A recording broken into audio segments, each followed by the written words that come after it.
अस्सलाम वालेकुम जी, मैं काजी हसनैन आराई ते अज दी वीडियो का टॉपिक एक गंदम ते आ।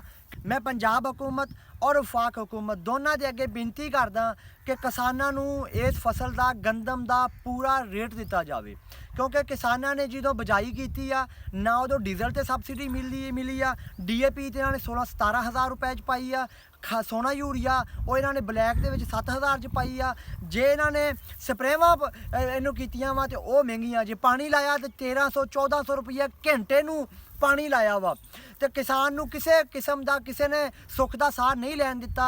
तो मैं हुकूमत अगे बेनती करांगा, हाथ जोड़ के बेनती आ किसान भरावां ते रहम किया जाए।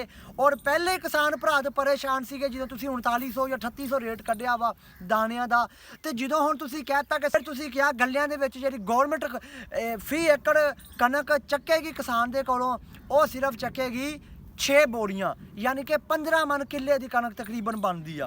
ये किसान के नाल सरासर जुल्म। मैं मोहतरमा मरियम नवाज और मोहतरम मियाँ शहबाज शरीफ साहब वज़ीर आला ते वज़ीर आज़म तक ये पैगाम मेरा पहुँचाओ और उन्होंने अगे हाथ जोड़ के बिनती आ किसान के उत्ते शफकत करो, किसान के उत्ते रहम करो। ठीक है, किसान पूरे पाकिस्तान का पूरे पंजाब का पेट पालदा, किसान के पेट के उत्ते पत्थर ना बन्ने जान, किसान ते जुल्म ना किया जाए। मेरी AC साहब अगे, DC साहब अगे, मरियम नवाज अगे, शहबाज शरीफ अगे जेह्ड़े ये मुतलका ने उन्होंने अगे बेनती आ कि गंदम का रेट 5000 किया जाए, क्योंकि असी हर चीज़ ब्लैक च महंगी तो महंगी खरीद के पाई आ, किसान नू खुदकशी करने मजबूर ना किया जाए। Thank you ji.